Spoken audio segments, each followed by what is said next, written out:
yo os voy a hablar del mundo empresarial tras el COVID y la política de cese, lo que os he contado, ¿no? Pásala un segundo a la siguiente, anda, porfa. Tiene 3 bloques, tiene 3 partes.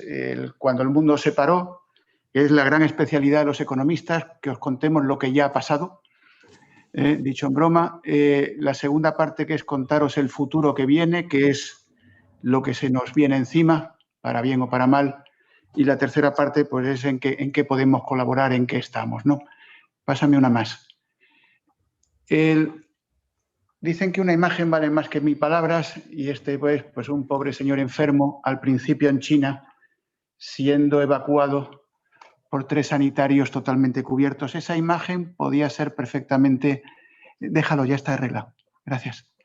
Podía ser perfectamente de España. Yo recuerdo cuando evacuaron a mi vecina y fue que estuvo enferma de COVID y fue exactamente la misma situación. Y desde luego la frase es literal, el mundo se paró.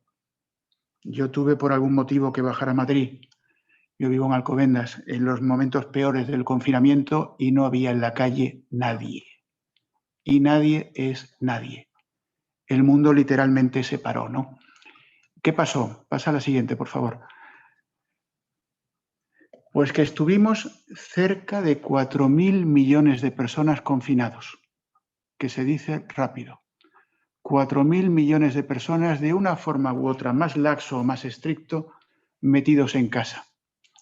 1.400 millones de indios, unos 760 millones de chinos en el momento pico, unos 300 millones de norteamericanos y vete bajando, ahí estamos los españoles, los 47 millones de residentes en España, pero en total cerca de 4.000 millones confinados. Nunca, como pone la frase arriba, el mundo había cambiado tanto en tan poco tiempo sin haber un conflicto bélico de por medio, en periodo de paz.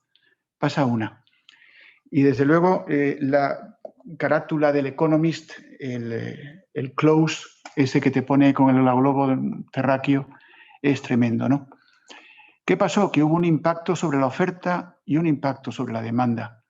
Se rompió totalmente la cadena de valor y además aprendimos que la habíamos concentrado en exceso en China, que estábamos dependiendo demasiado de un solo proveedor. Y una de las grandes tendencias, que no detallaré, pero que está ocurriendo, es la tendencia a acortar la cadena de valor, a diversificar los proveedores y a que estén situados más cerca. Pero la cadena de valor se rompió totalmente. Hubo problemas en los suministros, hubo una disrupción total del transporte y evidentemente se cerraron fábricas y unidades de producción. Nosotros tuvimos en España uno de los periodos de los sucesivos estados de alarma donde prácticamente hubo un cerrojazo total del país, ¿no? Entonces se impactó en la oferta, no se podía producir, pero tampoco había demanda, se impactó en la demanda, se desplomaron los viajes de turismo y de negocios, se cancelaron las ferias, se cancelaron los congresos, se paralizaron los servicios educativos, los servicios deportivos, de ocio, y se perdió confianza por parte del consumidor. Eso ya se vio y lo vimos bastantes cuando China empezó a desconfinarse, que las cosas no volvían a ser lo de antes. Había una pérdida de confianza, había un descenso del consumo, había un incremento del ahorro por motivo de precaución. Pasa una, Roberto. Vale, ese es un gráfico de la Organización Mundial de Comercio, es un gráfico actualizado, como casi todos los que voy a poner, utilizando los últimos datos, es de este mes, es de octubre. La raya recta, la línea, es la tendencia que llevaba el comercio. Ya veis que plafona en los últimos meses de 2018-2019, sobre todo por la guerra comercial Estados Unidos-China, y de pronto se hunde. Se hunde en el segundo trimestre de 2020 por el COVID, ¿no? Tienes una línea gris, que es como se debería recuperar normalmente, una línea azul en un escenario más optimista y una línea naranja en un escenario más pesimista, que probablemente sea lo que se vaya a dar, ¿no? Una especie de W asimétrica. Si otra peculiaridad hemos tenido los economistas en esta época es inventarnos todo tipo de letras del abecedario. que si V, que si U, que si L, que si V asimétrica, pues aquí tienes una, según la OMC, una doble V asimétrica. Pero ha habido un desplome brutal del comercio.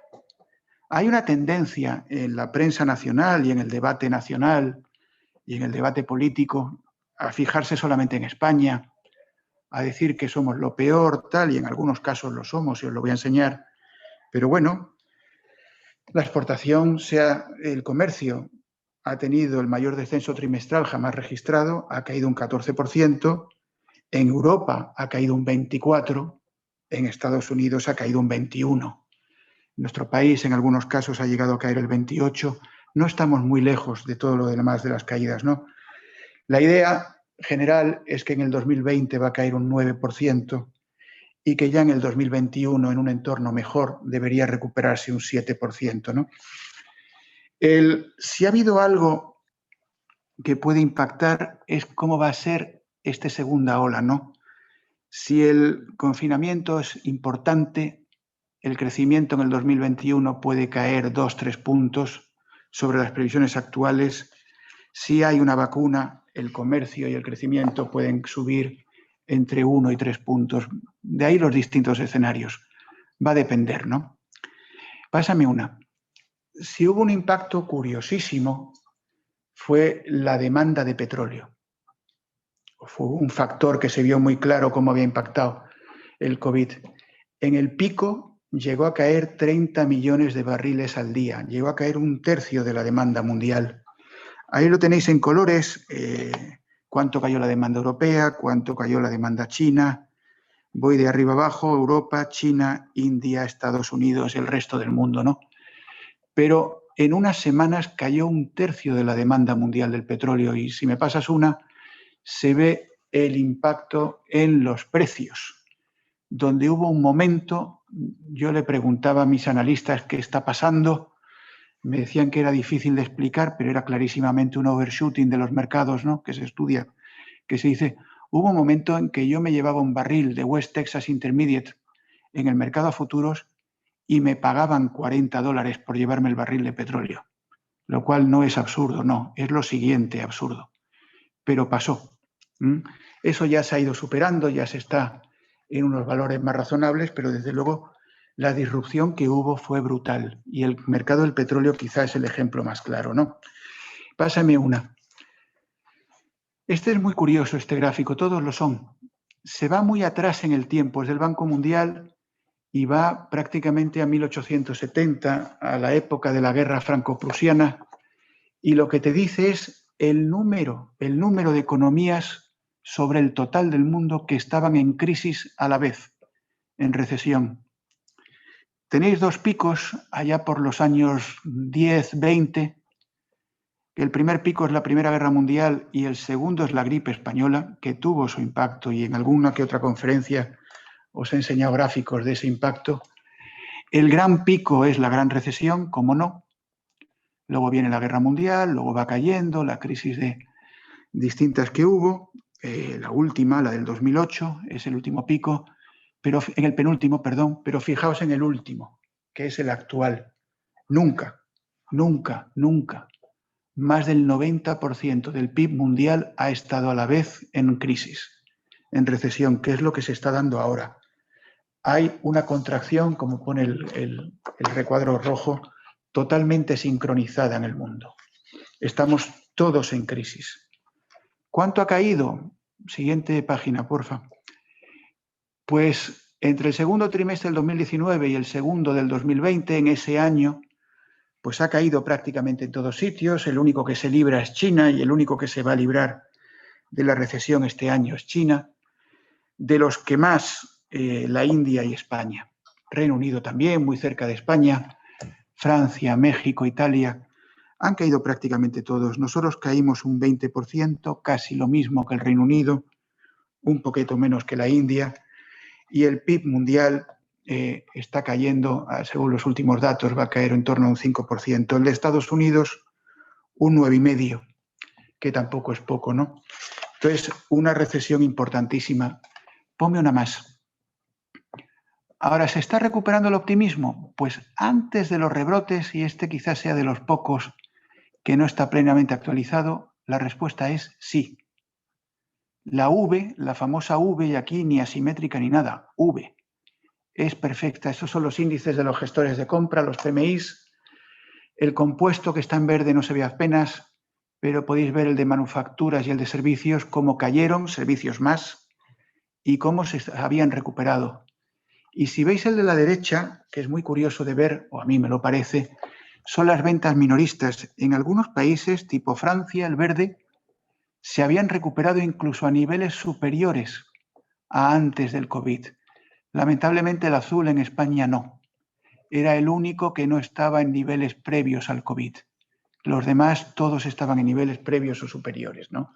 Y ahora con el rebrote, pues claramente no. Lo podéis ver en las bolsas. El siguiente página, por favor.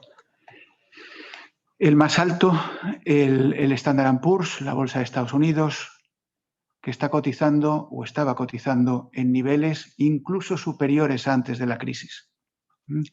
Ahí se ven las Vs asimétricas y en el caso español más bien L, más que V. Hubo un momento que parecía V y ahora más parece una L, ¿no? Cómo la bolsa de Estados Unidos se ha recuperado casi totalmente. Probablemente esté algo inflada y habrá que ver qué pasa tras las elecciones. Cómo la bolsa europea, el Eurostoxx, se ha recuperado bastante, pero no llega a los niveles anteriores, y cómo la bolsa española lamentablemente apenas se ha recuperado, probablemente por el exceso de peso en el índice de los valores bancarios y la poca participación en el IBEX de valores más tecnológicos. Muchos opinan que la composición del IBEX no es la ideal, no es la más parecida a la realidad de la economía española. Pero la realidad, sea cual sea, es que la bolsa española es la que menos se ha recuperado. Y ahí lo veis, ¿no? Pásame una. El azul, según el FMI y los últimos datos de hace unos días de octubre, era cómo iban los PIB, los Productos Interiores Brutos, en el 2019, y el verde es cómo van a ir en el 2020. El cambio de tendencia, salvo China, es brutal. La media de la economía mundial, ahí la tenéis en ese 4 y pico, y como toda la eurozona, en particular España, pero toda la eurozona, supera la media mundial, como Latinoamérica, que es un mercado muy importante para nosotros, supera la media mundial, como quizás el peor es la India, pero para nosotros no es un mercado tan importante, es el que está peor. Pásame una. Estos son los datos del FMI de antes de ayer. Cómo iba el crecimiento del PIB en 2019 y ese crecimiento positivo en prácticamente todas las zonas. ¿Cómo va a ser el crecimiento a fin de año en 2020? Esa media del menos 4,4% de caída en el mundo. Cómo los desarrollados caemos más, el 5,8%, Estados Unidos un 4,3%. Cómo la eurozona cae casi el doble que el PIB mundial, un 8,3%. Cómo España cae más, de hecho es el que más cae. Cómo Japón está cayendo un 5,3%, Reino Unido casi un 10%, los emergentes un 3,3% y China es el único que crece un 2%. El sombreado en amarillo tiene una explicación, es cuándo se va a llegar, en qué año se va a llegar a un nivel previo a la crisis. Y el único que va a llegar a un nivel previo a la crisis va a ser China en 2020, el mundo en 2021, que ya todos volvemos a crecer. No os dejéis entusiasmar por esas tasas de crecimiento. Hay un efecto engaño, un efecto óptico. Son tasas de crecimiento sobre los niveles anteriores que eran muy bajos. No se recupera del todo hasta que se llega al punto sombreado en amarillo. El mundo en 2021, los desarrollados nos recuperaremos en 2022, Estados Unidos 2022, la eurozona en 2022, España, Japón, Reino Unido nos vamos a 2023. Y los emergentes en 2021. La recesión va a ser durísima, pero va a ser corta, o se prevé que sea corta. Todo va a depender también de la intensidad de los rebrotes y de cómo pasemos este invierno, ¿no? Vale, pásame a la siguiente. Ha habido una respuesta fiscal que no tiene precedentes. La distorsión, que ha sido inédita en tiempos de paz, ha tenido una respuesta sin precedentes. Fuente el FMI, barras azules, lo que se han dado en préstamos, capital, garantías, barras rojas lo que se ha dado en gasto o en perdonar ingresos, en perdonar impuestos. Ahí veis más o menos en la mitad de la tabla España. Siempre se insisto, en el debate nacional se tiende a poner todo muy mal, la oposición, todo muy bien, el gobierno. No, estamos en un nivel intermedio, más o menos a la altura de Corea, un poquito menos de préstamos que Corea, un poquito más de gasto público puro y duro que Corea. No estamos al nivel de préstamos de Italia, sí a un nivel parecido al de gasto, y desde luego aquí el que ha dado el do de pecho es Alemania.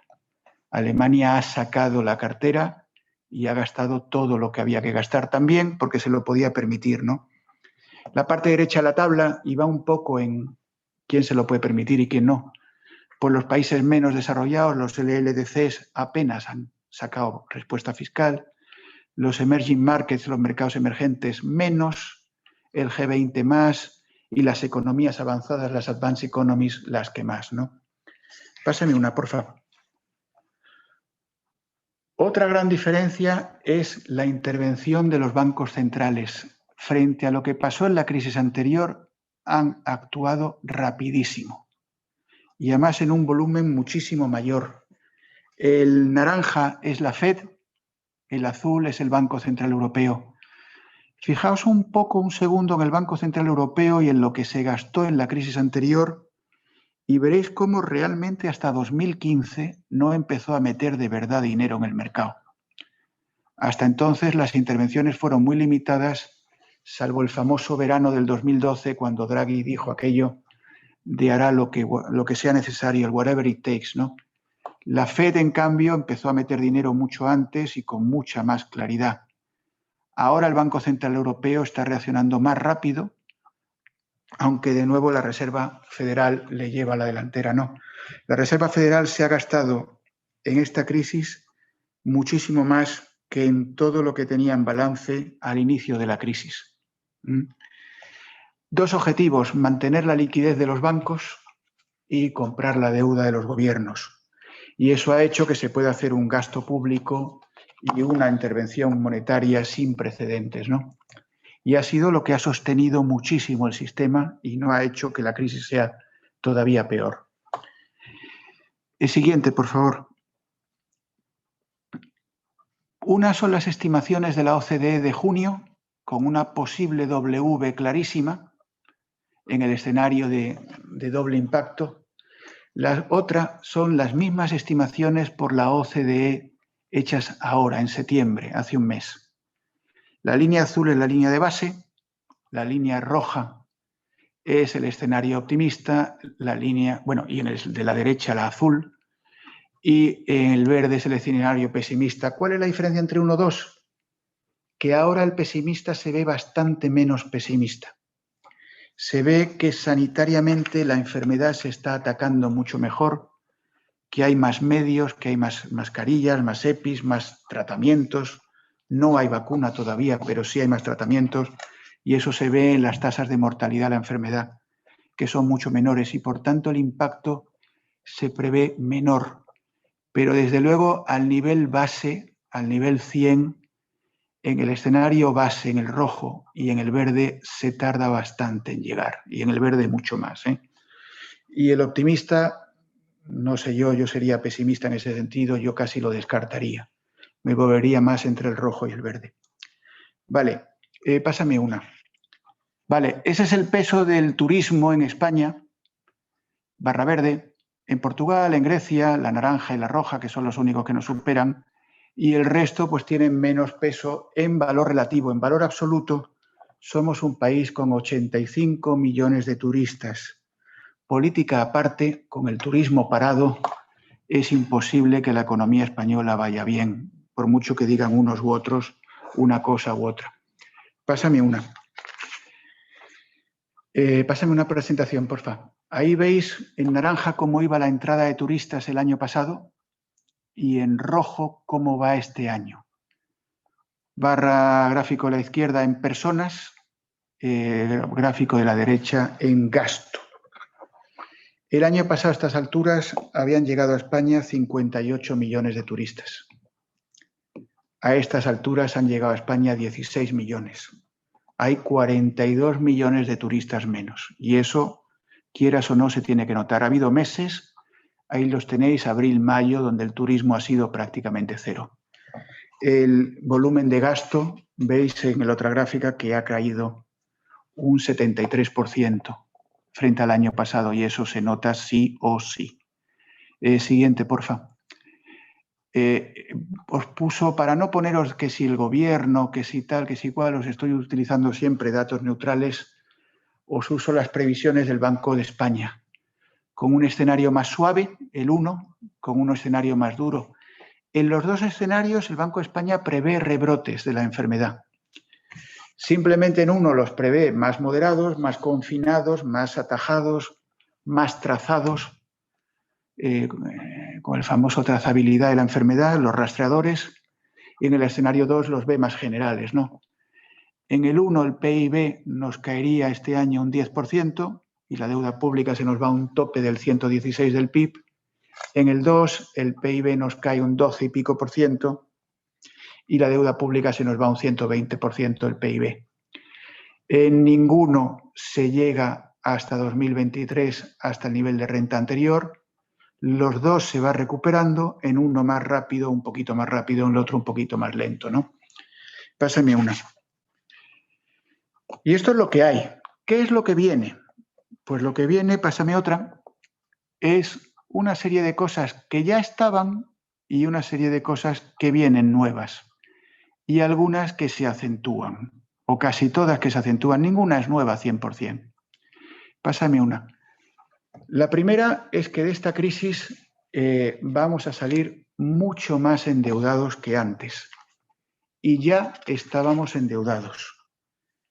Y no aprovechamos la época de expansión para reducir la deuda. Y no lo hizo nadie, en general. Veis que desde la crisis de Lehman Brothers, sobre todo desde el 2011-2012, la deuda empieza a subir y a subir muchísimo. Es deuda global, tanto pública como privada. La izquierda es en dólares, la derecha es sobre porcentaje del PIB. Estamos en los 200 y pico trillones de dólares, billones en 12 ceros, en terminología occidental, y en la barra a la derecha es el porcentaje del PIB, que cuando se juntan deuda pública, privada y demás, se va a porcentajes del PIB escalofriantes. Un 330% del PIB de deuda, ¿no? Fijaos en el gráfico rojo, los años de más expansión bajó algo, pero muy poco. Se bajó del 325 al 320% del PIB. Es muy barato endeudarse, los tipos de interés son muy bajos y la tentación del sobreendeudamiento es muy alta, ¿no? Y ahora, en los últimos meses, ya veis cómo se ha disparado. Ponme una más. En España, ¿qué ha pasado en los últimos meses? Que ha crecido muchísimo la deuda corporativa, la empresarial, sí, la pública también, y que los hogares nos hemos asustado. Yo lo he hecho en mi casa, he intentado rescatar hipoteca todo lo que he podido por precaución, y los hogares, pues lo que hemos hecho es reducir nuestro volumen de deuda en lo que hemos podido. El conjunto de la deuda ha subido muchísimo en España. La fuente es el Banco de España. Pásame una. Saldo fiscal, déficit público del mundo. Como en la época peor, 2008-2009, llegó casi a un 7% del PIB. Se redujo algo, pero nunca se redujo mucho más del 3% del PIB. Tardamos 4 años en recuperar los niveles anteriores y ahí se plafonó en el 3% del PIB. Y ahora ha caído mucho. Ha caído a volúmenes por encima del 12% del PIB. Sobre deuda, pues ahí lo tenéis en el gráfico a la derecha. No se aprovecharon los años buenos para reducir el volumen de deuda. Ahí tenéis ese gráfico de Fitch y ahora ha vuelto a subir. Por tanto, el mundo que viene es un mundo endeudado. Ponme una más. Ahí lo veis por países, ya veis nuestra deuda pública, la sexta, la de España. Siempre es el debate político que si estamos endeudadísimos, que si no, bueno. El promedio de deuda pública global es un poquito inferior a la española de 2020 y era superior a la española de 2019. Estamos al nivel de Francia, estamos por debajo de Estados Unidos. un poquito por el nivel del mundo por encima y bastante debajo del nivel de Italia y un poquito por encima del Reino Unido. No estamos bien, pero en comparación tampoco estamos tan terribles, ¿no? Y una que me interesa mucho a efectos CESTE es la siguiente, pónmela por favor, que es la deuda de los países de renta baja, que ha subido. Ese gráfico sí que está algo más desactualizado, es 2019, ahora en 2020 va a subir, pero tampoco está subiendo a unos niveles tan altos, está en el 50% del PIB. La mayoría es deuda pública del sector, deuda a largo plazo del sector público, que es la barra azul. Arriba lo moradito es la deuda de corto plazo, la verde son otros tipos de deuda. No está en teoría tan alto. El problema es que hay toda una serie de países que están en situaciones muy débiles. Hay 5 países de la iniciativa hippie que están en default, claramente. Mozambique, la República del Congo, Santo Tomé y Príncipe, Somalia y Sudán. Hay 13 países que tienen índices de sostenibilidad de deuda muy altos. Camerún, Etiopía, Mauritania, Zambia, toda una serie de países. Y el 50% de los países más pobres tienen niveles de insostenibilidad de deuda altos, ¿no? La iniciativa del G20, la que se ha hecho ahora para aliviar la deuda, les ha supuesto un ahorro de 16.500 millones de dólares, muy importante, un 25% de su servicio a la deuda, pero en realidad tampoco arregla tanto. No se le ha perdonado deuda, se ha aplazado los pagos de deuda y se harán entre 2022 y 2024. Muchos ya tenían situaciones muy delicadas de endeudamiento. Ha habido países que no han entrado en esa iniciativa, no ha entrado Ecuador, no ha entrado Argentina, ni hablemos de Cuba. Hay otros que podían, pero que no han querido, porque les afectaba los ratings, tipo Kenia, Costa de Marfil, Senegal. Y en casi todos la participación de los acreedores privados ha sido voluntaria y muchos no han querido participar y tienen una parte importante de la deuda, ¿no? Entonces, puede parecer que la deuda de los países de renta baja está en mejor situación, pero en realidad no es así. Y de hecho, el sector privado, y nosotros lo vemos en el seguro, las aseguradoras privadas se están retrayendo mucho de estos países y luego hablamos de eso. Pásame una. Nos viene, por tanto, un futuro más endeudado. Pásame otra también. Nos viene un futuro que ya venía, con una posibilidad de conflictos geopolíticos y sociales mucho mayor. La crisis va a crear desigualdad, la crisis va a crear pobreza y son caldo de cultivos para los conflictos. La desigualdad ya estaba generando desde el otoño del 2019 y nos preocupaba muchísimo toda una serie de oleadas de protestas en Latinoamérica. Y ponemos ahí un ejemplo chileno, porque todo el mundo contaba que Chile era el paraíso latinoamericano y hemos descubierto de golpe que no y que tiene una serie de problemas bastante graves. También problemas generados por la corrupción y ahí tenemos casos de Líbano o de Argelia, la siguiente foto, ¿no? Y todos combinados crean un cóctel muy, muy complejo. Y algo importante es la situación en Oriente Medio con la irrupción. Os hemos puesto ahí una foto, una caricatura de Turquía, de Erdogan, del nuevo sultán, ¿no? Y de cómo Turquía está irrumpiendo como un actor nuevo y con cierta peligrosidad en Oriente Medio, con conflictos de toda la vida, como el chií y el suní, y con alguna que otra perspectiva buena, como los acuerdos entre Israel y Emiratos Árabes, a los cuales están apuntando algún que otro emirato y que creen alguna esperanza, ¿no? Otra área de problemas, que es la siguiente, ponme una o dos más, es China y Estados Unidos, ponme una más. Ha pasado con los telediarios y con los periódicos últimamente que solo hablan de COVID y solo hablan de COVID en clave nacional, algo que he intentado combatir presentándolo en clave internacional, pero se olvidan de otras cosas. Y, por ejemplo, la pugna China-Estados Unidos está ahí. Y es más que una guerra fría. Y no va a cambiar mucho si gana Biden en las elecciones, que ojalá. Cambiarán las formas, cambiarán ciertas cosas, pero la tendencia de fondo sigue. Ya estaba con Obama, ¿eh? Hay un problema comercial, hay una rivalidad tecnológica, hay una rivalidad militar y hay una rivalidad diplomática, y a Europa nos pilla por medio. Podía tirarme toda una conferencia contándola y poniendo gráficos y curvas que no voy a hacer porque no hay tiempo, ¿no? Pero esas 4 rivalidades están ahí. Pásame una.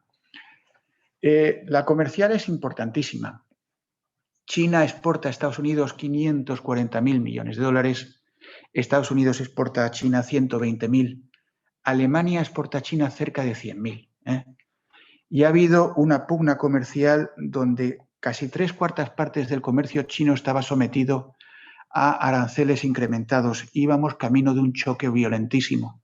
Al final, pues no chocaron los trenes, hubo una tregua, pero es una tregua muy débil y que en muchos casos se está incumpliendo, ¿no? Y puede haber fácilmente una marcha atrás. Ha habido algunos avances, pero el acuerdo es muy, pero que muy inestable. Pásame a otra. Hay un tema tecnológico. China aspira a cambiar y a cambiar a corto plazo, en 2025, que es ya, y ser líder en 10 sectores que ahí os los ponemos, líder mundial en esos sectores y transformar totalmente la industria. Y si estos se ponen, lo hacen, ¿no? Quizá uno de los ejemplos de pugna tecnológica más claro es la carrera por la vacuna, que es una versión moderna de aquella carrera de quien ponía el pie en la luna, o de la carrera espacial entre rusos y norteamericanos, ¿no? Pásame otra. ¿Y ahí Europa dónde está? Pues Europa sigue un poco a lo suyo, pásame otra, sigue dividida, sigue sin un liderazgo claro, sin una estrategia clara, sin consenso, pero sobre todo se está quedando atrás en la carrera tecnológica. Hay ejemplos durísimos. De las 20 mayores empresas de Internet del mundo, no hay ni una europea. De los 50 mayores unicornios, se le llaman startups, que han llegado a valer más de 1.000 millones de dólares, no hay ni una europea. Falta muchísima inversión en tecnología. Todo lo que invierte la Unión Europea en tecnología lo invierte Google. Una sola compañía norteamericana, mundial, invierte más que la Unión Europea. No tenemos una visión compartida sobre qué hacer con China. Por ejemplo, hay un país como Alemania que exporta muchísimo a China, que tiene una política mucho más contemplativa. Hay un país como Francia que exporta mucho menos, que es mucho más duro. Y no nos ponemos de acuerdo en qué hacer con China. Tenemos un problema claro de liderazgo y de enfoque dentro de la Unión Europea. Una más. Tenemos un problema sin resolver y que se acaba la cuenta atrás a fin de año con el Brexit. Últimamente parece que hay un poquito más de esperanza en las negociaciones y ojalá sea así y encantados. Pero si no mejoran, vamos camino de una situación francamente difícil con el tema del Brexit, ¿no? Además, Johnson ya ha confirmado que lo que firmó, lo que pactó, lo que aprobó en el Parlamento, no lo va a cumplir, lo cual es curiosísimo también. Ellos quieren un Brexit a la carta, quieren quedarse con lo mejor del mercado único, pero sin cumplir toda una serie de normativas. Y en el momento que se las sacas en la mesa de negociación, aducen soberanía nacional. Y sí, nosotros aduciríamos que no queremos que hagan dumping, ¿no? Y ahí estamos, ¿no? Pásame otra. Pero últimamente parece que ha mejorado. La parte optimista. Hemos tenido una respuesta rapidísima a la crisis. Algo impensable en Europa y algo que no se dio la vez anterior. Se han puesto sobre la mesa 750.000 millones de política monetaria, el Banco Central Europeo. Se han puesto sobre la mesa 540.000 millones de la Comisión Europea y de instrumentos financieros europeos para apoyar en 3 frentes, 3 redes de seguridad. Países, que es el primero de arriba, ese es personas, el primero de arriba, empresas, países. 100.000 millones para el tema del desempleo con la iniciativa SURE, o SURE, 200.000 millones para préstamos a empresas, el segundo bloque de colores, 240.000 millones el MEDE para préstamos a países. Y además, pásanos una más, con un programa de recuperación, el de los 750.000 millones, con aquel regateo de cuánto iba en préstamos, cuánto iba en donaciones, que al final el 400, 350 se quedó en 390, 360, bueno, 10.000 más, 10.000 menos, da igual, con esos volúmenes. pero con medidas impensables hace meses, como que era que se hiciera una emisión de deuda con una garantía mancomunada europea. De esos fondos, en principio, le tocan a España 140.000 millones, 72.000 de ayudas directas, que habrá que ver cómo los administramos, que habrá que ver cómo los canalizamos, que se está trabajando en ello, pero que los precedentes no son buenos, la verdad. Los fondos de cohesión tramitamos aproximadamente el último año un 34% de los fondos asignados. Por tanto, hay que hacer un cambio radical para conseguir absorber esos fondos, si no, no nos va a ir bien, pero en ello están. Otra de las tendencias que se está dando, pásame una página, es el tema, otra más, el tema del cambio climático. Lo hemos titulado La gran amenaza, y lo es. A mí también me gusta el concepto chino aquel del Wei Qi, de riesgo y oportunidad. Yo también lo veo una oportunidad. La gente se emperra en negar que hay cambio climático. Lo de la izquierda son distintas fuentes, 5, distintas formas de medir el incremento de la temperatura en el último siglo. Si alguien no ve que se ha incrementado la temperatura, que vaya al oculista, porque clarísimamente la temperatura se ha incrementado, por 5 formas distintas de medirla. Y eso lleva a catástrofes, que es el gráfico de la derecha. Catástrofes naturales, la línea morada, la violeta, es el conjunto de ellas, y las otras líneas son el distinto tipo de catástrofe natural. Si alguien no ve que se han incrementado, que se haga graduar la vista, porque esto está clarísimo. Es un problema. Pero el problema tiene soluciones. Y mirar un par de gráficas más. Paso una más, anda, porfa.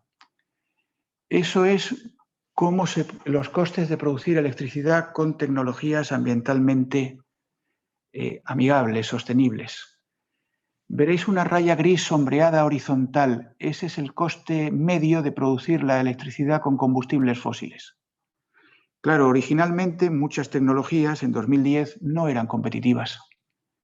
Casi todas han caído de precio, prácticamente todas. Son las distintas rayas y muchas de ellas, incluso algunas de ellas, están por debajo del precio del combustible fósil. Y eso es, y desde luego, en el rango, prácticamente todas. Quizá la de concentración solar todavía no está en el rango, quizás sea la única. Pero eso es en la actualidad. Vete una más. En el futuro, muchas de ellas, ahí nos vamos hasta 2030, esto es de la Agencia Mundial de Energías Renovables, de IRENA, muchas de ellas van a estar todavía más baratas y con porcentajes de caída muy, muy elevados, ¿no? Vete una más. Pero esto es la electricidad. En realidad es que el mundo no consume tanta electricidad. El consumo mundial de energía, que ha crecido muchísimo, si veis el global, fruto del desarrollo, se ha sustentado en petróleo y en carbón. Carbón es lo gris, petróleo es lo azul, gas es lo morado. Es lo que más ha tirado del consumo mundial de energía. ¿Cuál es la solución? Hay que electrificar. Hoy en día la electrificación solamente es el 20% de la demanda final. Pero sí es muy posible, y esto tiene repercusiones sobre empresas y sobre todo sobre países y países en desarrollo, y ponme la siguiente, que hayamos visto este año el pico mundial de demanda de petróleo, de hidrocarburos, y que a partir de ahora la demanda de hidrocarburos baje. Y esa fuente es British Petroleum, es BP, no es nadie sospechoso de tirar en contra de los hidrocarburos. Tenéis 3 escenarios, el verde que es seguimos como está, y otros 2 que son escenarios de aceleración de consumos de energías alternativas. En todos, incluyendo en el verde, la demanda de hidrocarburos cae. Ponme una más. Entonces, pues veréis que el futuro tiende a ser más verde. Y déjame contaros una serie de cosas. Eso va a afectar a las cuentas exteriores positivamente de los países que dependemos del petróleo, y uno de ellos es España, y pagamos miles de millones de euros de factura de importaciones energéticas. Va a reajustar el mapa geopolítico, va a hacer que la importancia de ciertos países productores caigan, va a afectar a las cuentas exteriores de países productores, va a afectar en general al consumo y a la producción mundial y al comercio mundial. Y la última, y ya voy a los temas CESCE, es el tema digital. Pásame una. Este es un gráfico de una consultora, en teoría la mejor consultora mundial, de McKinsey, de cómo se teletrabajaba antes y después del COVID. Cómo se teletrabajaba en febrero y en abril, mayo, más o menos. Y ahí lo veis, cómo ha cambiado el porcentaje de gente, el porcentaje de empleados que trabajaban antes o después del COVID. La digitalización y el teletrabajo en el COVID han avanzado lo equivalente a 4 o 5 años. Y en algunos casos nos ha permitido mantener la actividad. Mi empresa, CESCE, nosotros hicimos una simulación completa el 12 de marzo, el 14 ya pasamos a teletrabajo, tuvimos 3-4 días de desajuste, hemos tenido un poquito más de desajuste en la caución, que había que emitirla físicamente, y en los comerciales de cuenta propia que visitaban físicamente a las empresas, se ajustó y desde abril-mayo estamos trabajando 100% digital y con cifras de facturación que no habíamos tenido nunca. Se ha reconvertido toda la compañía digital sin mayor problema y a teletrabajo sin mayor problema. Estamos viniendo algunos, yo estoy en CESCE, pero más por un motivo de intentar volver a la normalidad e imagen que por un motivo real de producción, ¿no? La digitalización y el trabajo ha llegado y ha llegado de golpe. Y mirar la siguiente gráfica, es de la Comisión Nacional del Mercado de Valores, es en euros el volumen de comercio electrónico en España y cómo ha crecido en los últimos años y cómo ya veréis cuando proyectemos futuro, en alguna otra presentación, cómo se va a acentuar. Y más si se implanta el 5G, ¿no?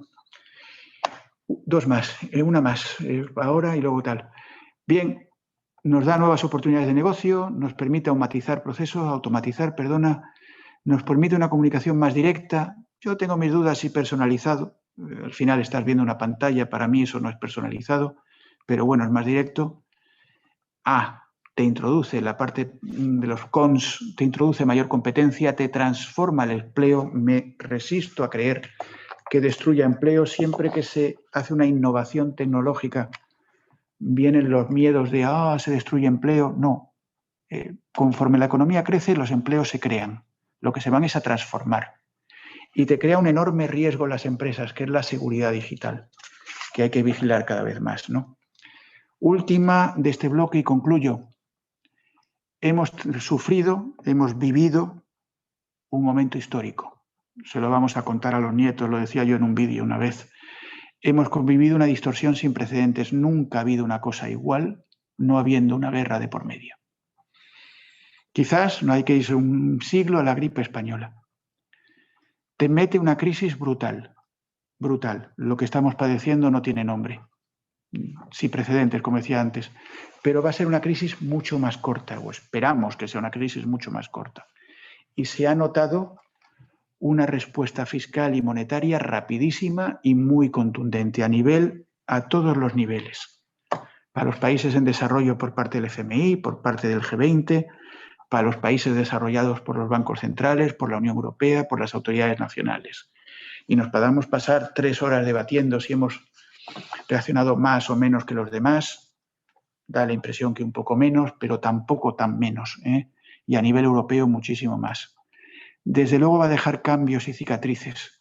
Y desde luego lo último, sigue habiendo unos retos, sigue habiendo unos problemas, estaban antes, siguen y algunos, tipo el tema digital, se acentúan con esta crisis. Pásame una más y otra y otra. Pasa esa. Vale. ¿Qué podemos hacer en CESCE? Bueno, CESCE ya lo conocéis. Somos un grupo de unas 15 empresas dedicados a la gestión integral del riesgo comercial, tanto por cuenta del Estado como por cuenta propia, tanto en la parte de información de clientes, con Informa, con CTI, como en la parte de seguros por cuenta propia, seguros por cuenta del Estado, como en la parte de recobro de facturas, ahora con ICIRED. Hacemos todo el ciclo del riesgo comercial. Somos una empresa mayoritariamente pública y minoritariamente, por un poquito menos, privada, sobre todo de los bancos y aseguradoras y en particular de 2 grandes bancos. Eso hace una cosa muy importante, somos una empresa sólida. con la que tiene mejores ratios de solidez del mercado, sin ninguna duda, la sexta aseguradora más sólida de España, la segunda de no vida, la primera en crédito y caución y la única que tiene como accionista mayoritario al Estado. Nos estamos siendo percibidos a mucha honra como una empresa refugio, ¿no? Como un valor refugio en este tipo de situación, ¿no? Somos probablemente la que menos hemos recortado riesgos y coberturas en este tipo de entorno. Vale, pásame la siguiente y quizás la siguiente también. Pasa esta. Os ofrecemos todo... No, tira una para atrás, te has pasado una. Ahí, déjalo ahí. Os ofrecemos todo tipo de soluciones que son ahora de verdad, no os vendo la burra, os digo la realidad, más necesarias que nunca.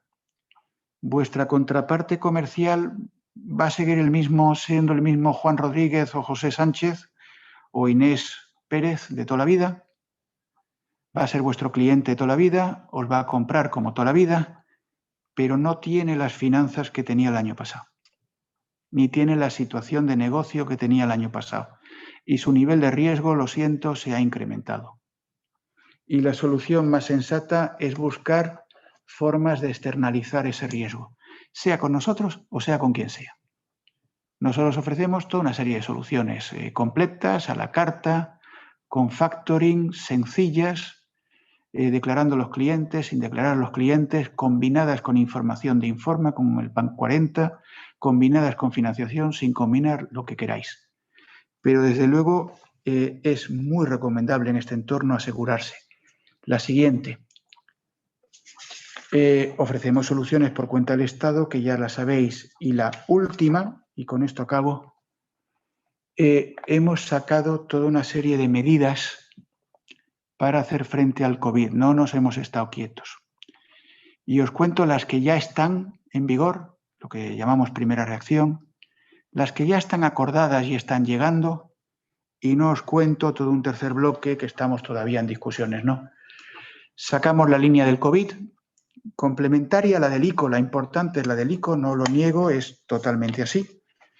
La nuestra fueron 2.000 millones, hemos dado créditos por unos 1.400 y pico millones a unas 800 y pico empresas y un volumen de seguro de unos 1.000 y pico millones.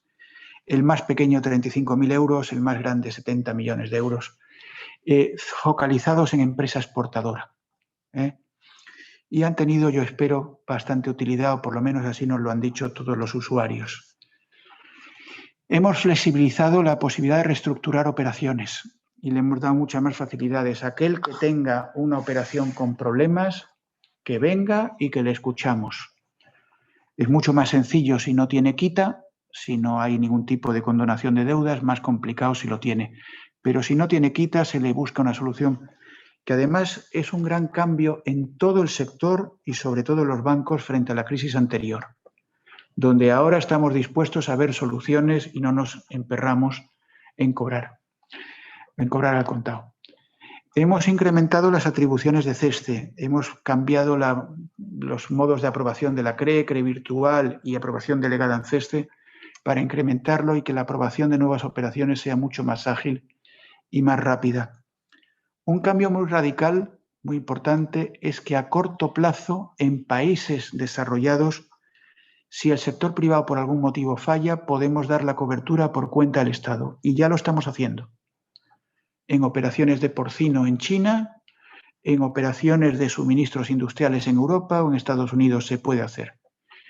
Y luego permitimos contratar electrónicamente, ya se está haciendo y bastante bien, una modalidad que tenemos en prueba, en realidad dos, la línea del COVID y los créditos documentarios. A partir de ahora el crédito documentario va a ser mucho más importante. No te fías de quién tienes al otro lado y recurres a una modalidad de crédito muy buena, el crédito documentario es fantástico, simplemente que era más cara y ahora está dispuesto a cubrir ese coste, ¿no? Y nosotros lo podemos contratar íntegramente por CESNet. Eso ya está funcionando, esas 6 medidas. Hay alguna menor que no os he listado ahí y hay otras de cuenta propia, de solidaridad a la empresa que no os he listado, como la póliza de seguros que le sacamos a los sanitarios. ¿Qué viene? Pues viene probablemente en la CDGAE del 23 de octubre, si no se nos tuerce, ampliar la línea COVID en 1.000 millones más y hasta junio del 2021, que es cuando se amplía el marco de ayudas de Estado de la Unión Europea. Los avales para pymes, que ahora los tenemos en un 300 y pico millones, lo ampliaríamos hasta 500 y pasaría a ser revolving. No necesitaríamos de más autorizaciones de la CDGAE. Ya esos 500 millones de tope máximo de avales para pymes puede ir ampliándose. Son avales técnicos para presentarse a concursos, para ejecutar proyectos. Sacaríamos una línea de avales para gran empresas de 1.000 millones. Tenemos prácticamente terminadas unas pólizas verdes para proyectos medioambientales de inversión sin ningún tipo de ligadura a bienes y servicios españoles y para exportación con una flexibilidad en varias partes y en bienes y servicios de origen español. Se nos ha aceptado ser miembros del capital de Africa Trade Insurance. Somos miembros de ellos desde julio y ahora estamos haciendo los trámites para abonar nuestra contribución y ser miembros de ATI y así poder tener más flexibilidad para hacer operaciones en África, que es una zona con complicaciones, y extenderíamos a corto plazo, en lo que queda del año, para unas modalidades y en el que viene la contratación electrónica para toda la cuenta del Estado. Total, que tenemos ya 6, 7 mejoras ya hechas y otras 6, 7 llegando en temas de cuenta del Estado y tenemos aproximadamente unas 10 en discusión que ya llegarán. Por tanto, hemos intentado acompañaros durante este proceso. Hay algo que no se puede escribir, no es un tema para escribir, pero sí se puede contar, que es la gran mejora ha sido no empeorar. Muchas aseguradoras privadas en esta época se están yendo de riesgos difíciles, se están yendo de países difíciles y nosotros mismos lo estamos viendo en el coaseguro de proyectos. Hemos sido muy insistentes y la verdad que la CRE lo está comprando y se lo agradezco a los miembros de la CRE en no reducir riesgos en este momento, en que los del sector público tenemos que en cierta medida suplir el retraimiento del sector privado y lo estamos haciendo. Y lo puedes apuntar ahí a boli como una medida adicional a las que hemos puesto en vigor. Con esto termino mi intervención, un poquito más larga de lo que yo pensaba, espero que os haya interesado y lo que sois todo orejas y en mi caso literal para escuchar vuestras preguntas, vuestras quejas, críticas, sugerencias, elogios si se puede y que tengamos un debate lo más fructífero que queráis. Yo no tengo prisa, tengo toda la tarde, el tiempo que queráis, yo estoy aquí. Si en algo me atasco, hay bastantes personas de CESCE conectadas. Os agradecería que si en algo no la verdad es que lo hagáis. Me callo. Muchas gracias. Gracias. La verdad es que una presentación muy interesante, de qué es lo que aplicamos y qué retos y qué problemática tenemos, ¿no? Me ha hecho gracia el comentario que hiciste al principio de tu exposición, porque efectivamente, como un profesor que tuve yo también en Estados Unidos, crecimientos pasados. Lo comentaste al principio hablando de proyecciones, de esto. Bueno, reiterar para preguntas que quieran hacerlas. Tenemos en la parte de abajo de la pantalla preguntas y respuestas. Quien quiera formular alguna, pues no. Mi condición para así formular un par de preguntas que si no se me quedarán en el tintero, ¿no? Nos hemos pasado también un poco del tiempo habitual, pero creo que es suficientemente interesante como para que podamos estar todavía unos minutos con preguntas y con debates, lo cual, Fernando, te agradezco además tu disponibilidad, ¿no?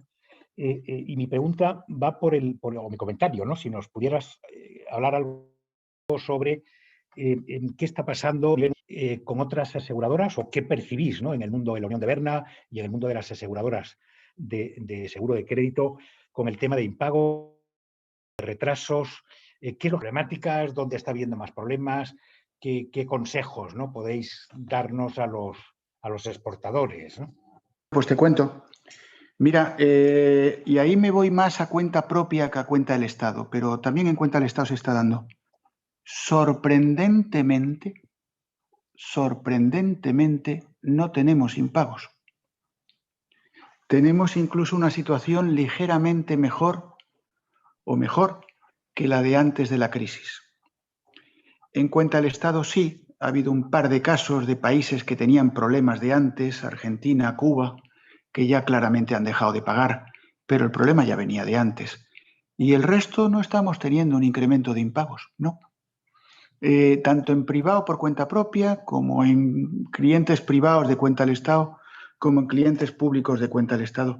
Y esta percepción es generalizada. ¿A qué se debe?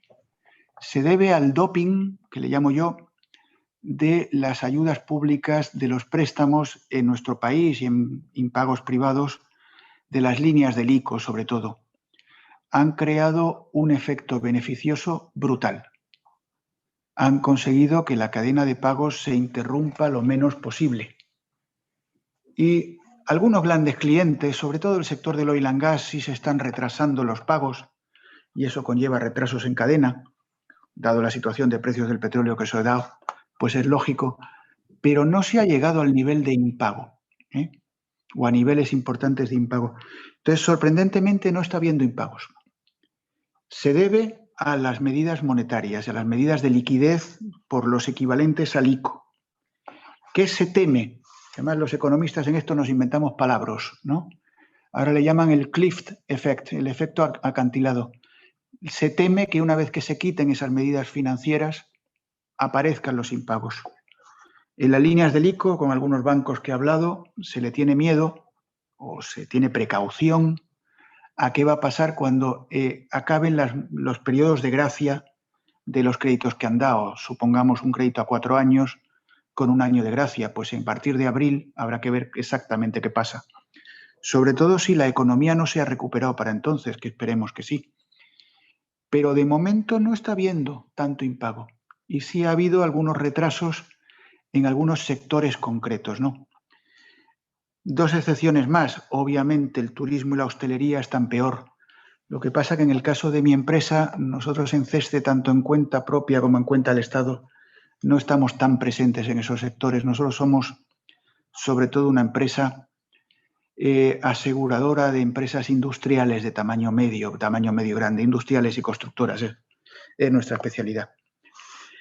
Sí notamos, y está siendo brutal, una retracción del gran reaseguro internacional, de las grandes reaseguradoras. Se están retrayendo.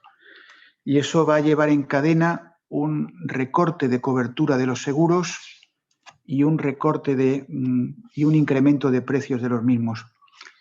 Lo estamos viendo en otras empresas de nuestra competencia, lo estamos viendo en otros sectores, en otro tipo de modalidades de pólizas.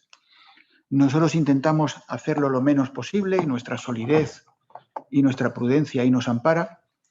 En cuenta el Estado intentamos no hacerlo nada, ni incremento de precios, ni ni reducción de coberturas, y de momento lo estamos consiguiendo, creo, pero sí se prevé esa tendencia, ¿no?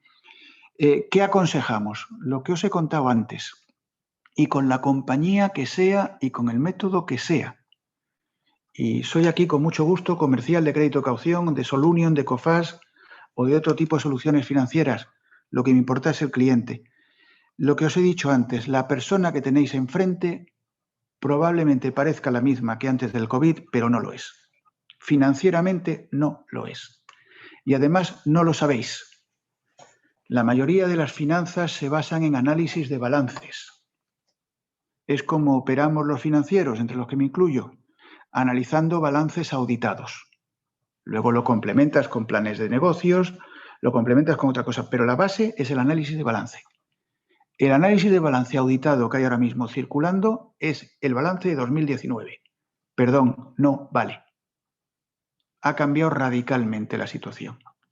Entonces, no tenemos certeza de cuál es la verdadera situación financiera de la contraparte. Recomendación, cubrirse. ¿Me cubro con una carta de crédito documentaria emitida por un banco? Bien. ¿Me cubro por una carta de crédito documentaria emitida por un banco asegurada por CESCE? ¿Por cuenta del Estado? Bien. ¿Me cubro con un crédito suministrador asegurado por CESCE? Perfecto. ¿Me cubro con una garantía a corto plazo, con un seguro a corto plazo de Solunion, de Cofas, de crédito de caución de CESCE? Perfecto. Pero cúbrete. Porque no tienes ni idea realmente si el contrario te puede pagar o no. Alguien me contaba, y con esto acabo esta parte, que la diferencia entre un buen cliente y un mal cliente, un buen pagador, un mal pagador, perdón, es el teléfono. El buen cliente de toda la vida que no te puede pagar te va a llamar y te va a pedir perdón. El que no te puede pagar y no es buen cliente no te va a coger el teléfono cuando tú le llames. Pero ninguno de los dos te va a pagar si no puede. Tener en cuenta una cosa, por último. Las quiebras empresariales están embalsadas porque todavía no están abiertos los juzgados para admitirlas. Cuando se abran, habrá que ver. Habrá que ver. Pero muy importante, muy posiblemente va a subir. Entonces, la situación no es la mejor, es bastante compleja, bastante incierta. La recomendación es asegurarse soluciones de todo tipo, nuestras o de otros, pero aseguraos. Muchas gracias por estar aquí. Un saludo también a todos los asistentes, entre los cuales veo que hay pues muchos amigos, ¿no? Tenemos varias preguntas. Yo me voy a aprovechar también un poco, como ha hecho Antonio, para hacerte una mía, ¿no? Es decir, que es así de tipo general, ¿no? Es decir, el sector exterior español jugó a raíz de la crisis del 2008, de la gran recesión, jugó un papel importante, digamos, para la reactivación de la economía, ¿no? ¿Cómo ves el papel del sector exterior para salir de la actual crisis, ¿no? Los primeros datos no parecen muy, digamos, no muy positivos, ¿no? Puesto que la exportación este año está cayendo más que la media de la Unión Europea. Pero ¿cómo ves al sector exterior como motor económico de una salida de la crisis actual? Vale. Bueno, estoy abierto. Iba a abrir el micrófono, pero estoy abierto. Pues lo veo clarísimo. Efectivamente, nosotros tenemos la mala costumbre en todas las crisis, gobierne quien gobierne, de caer más que los demás, y luego tenemos la buena costumbre de recuperarnos enganchándonos al crecimiento de los demás. Mira que el FMI nos da un 12% de caída del PIB y da un 4% de caída del PIB mundial, 8 puntos menos. Y luego los demás se van a empezar a recuperar antes. Entonces, al final es pura y dura macroeconomía. El sector exterior se va a tirar de la economía española, el que más, el primero, enganchándonos a la recuperación de los demás mercados. Hay muchísimas empresas, bajando de la macro a la micro, que ya tienen porcentajes de exportación elevadísimos y donde van a tirar de las exportaciones todo lo que puedan. Ahora mismo es complicado, porque es complicado incluso viajar. Muchos de los mecanismos tradicionales de exportación, el viaje de negocios, la feria, el congreso, la visita a los clientes, no se pueden. Yo estoy intentando ir a Brasil para un tema de CESCE Brasil y no tengo vuelos. Y no puedo ir. Entonces ahora mismo es muy complicado. Cuando la situación sanitaria mejore, evidentemente el sector exterior va a ser la palanca primera de recuperación. Y en particular un pequeño sector exterior, que se nos olvida, que es el sector turismo, ¿no? Y cuando vuelva todo el ingreso en divisas y todo el ingreso de los turistas, ¿no? Pero el sector exterior, respondiéndote en breve, clave. Y lo que tenemos que hacer los organismos, las entidades, las asociaciones empresariales como vosotros, las empresas de consultoría como la tuya, es apoyar esa recuperación todo lo posible, darles a las empresas todos los mecanismos que podamos para que los aprovechen y los utilicen para recuperarse cuanto antes, porque no solo se recuperarán ellos, se recuperará todo el país detrás, como pasó la vez anterior. No hay que irse muy lejos. Muy bien, pues mira, te leo aquí una pregunta que tenemos, muy interesante su intervención, muchas gracias. ¿Va a haber cambios estructurales importantes en las cadenas globales de valor? ¿Pueden beneficiar los cambios provocados por la pandemia a ciertas zonas del mundo? Estoy pensando en África, por ejemplo, por su proximidad a Europa. ¿Qué zonas del mundo ve usted que ofrecen mejores perspectivas para las empresas españolas? Vale. 3 respuestas. ¿Va a haber cambios en la cadena de valor? Sí. La gente se ha dado cuenta claramente que depender solo de China es un verdadero riesgo. Que el único fabricante, por poner un ejemplo, de mascarillas fuera China es un verdadero riesgo. Y así todo. Se va a intentar el multisourcing, el encontrar proveedores en más sitios, no depender solamente de uno, y se va a ir a un nearshoring o a un onshoring frente al offshoring de antes, ¿no? se va a intentar o meter la producción dentro o intentar que sea cerca. ¿Quiénes se van? Entonces, ¿va a haber cambios? Sí. Se va a intentar, hay una tendencia ahora, creo que había un artículo muy bueno de Luis Óscar Moreno en un Vice sobre eso, de un acortamiento de las cadenas de valor. Y va a haber países que se van a intentar posicionar a tope en ese acortamiento. Siguiendo el ejemplo de Luis Óscar, Marruecos. Marruecos va a intentar posicionarse a tope para ese acortamiento de las cadenas de valor. Y nosotros tenemos que intentar jugar nuestras bazas. Incluso hay regiones, autonomías dentro de España donde los costes de producción son muchísimo más bajos y donde hay más apoyos regionales, pues también se puede jugar con eso. Claro que va a haber un acortamiento. ¿Qué zonas? No te lo sé decir exactamente. Te pongo un ejemplo, el tipo Marruecos, el ejemplo marroquí, más el Magreb, más intentar producir en zonas más estables, más cercanas, más controlables, ¿no? Más estables, sobre todo Marruecos.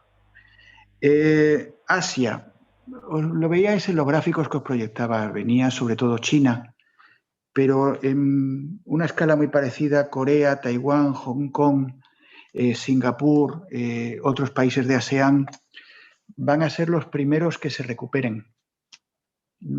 Y muchos de ellos van a entrar en crecimientos positivos muy pronto. Eran los que más preparados estaban para el COVID. Ya habían tenido el SARS, ya habían tenido... De hecho, el COVID viene de ahí.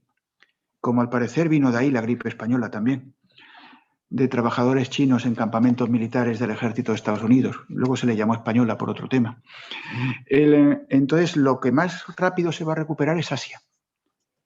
Y lo segundo que se va a recuperar más rápido son los países que hayan tenido unas reacciones sanitarias y económicas más contundentes contra la crisis sanitaria y la crisis económica.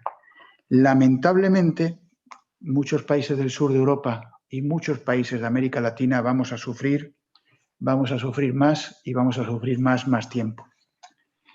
¿En qué podemos ayudaros? Os decía que CESCE es un grupo. Nosotros tenemos una empresa de información que es Informa. Informa maneja información comercial sobre 330, 350 millones de empresas. Lo actualiza 385 millones de veces al día.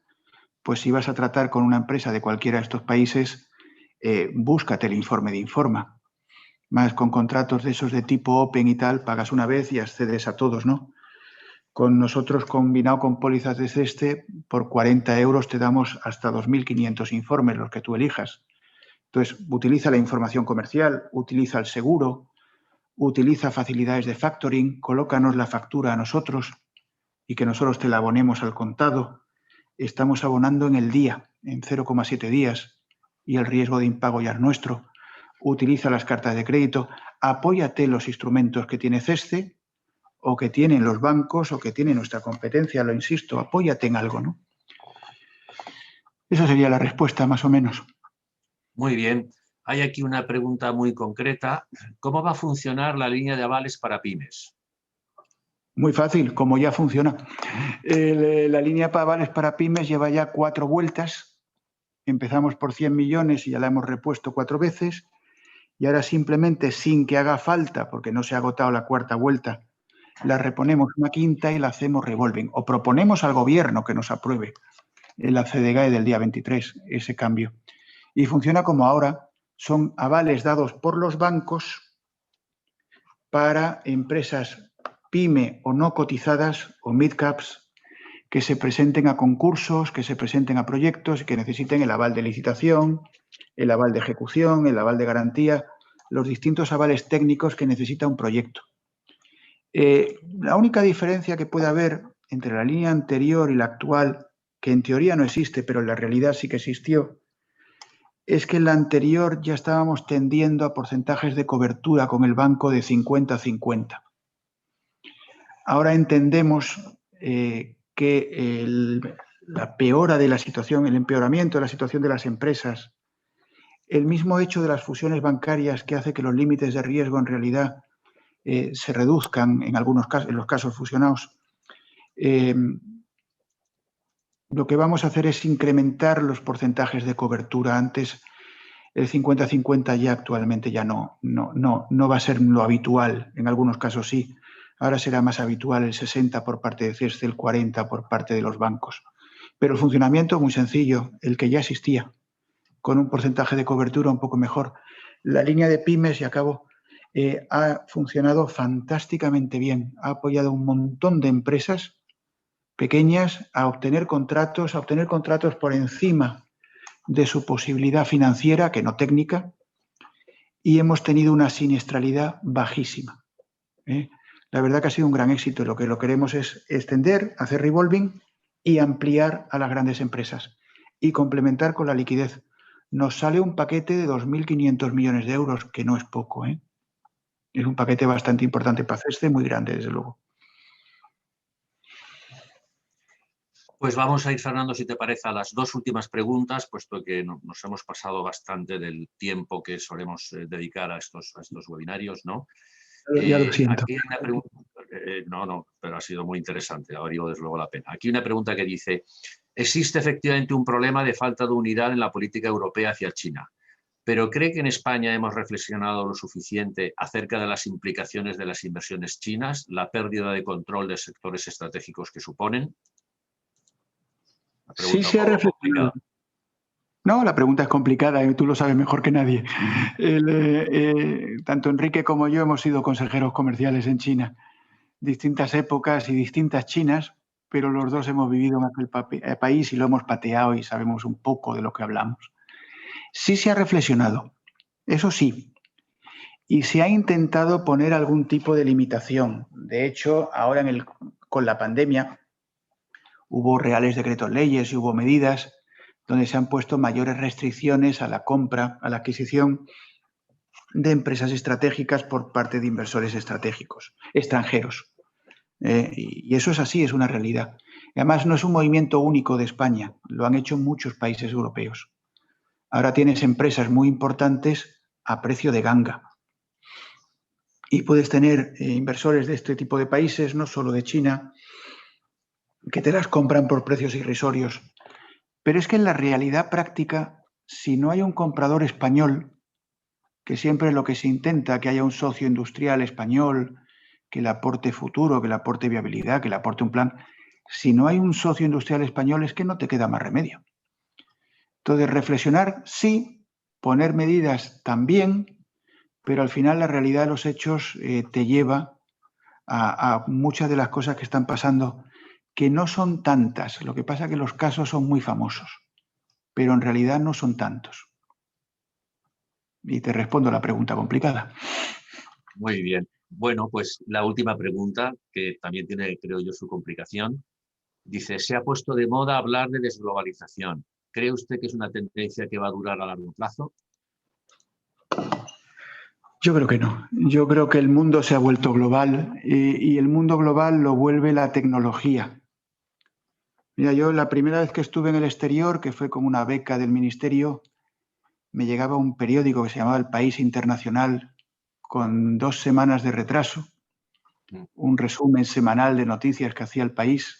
Yo lo he recibido también, sí. Me da la impresión que tú lo recibías y yo lo devoraba, ese periódico. Y me tiraba media hora sintonizando radio exterior para mal oír la radio de España.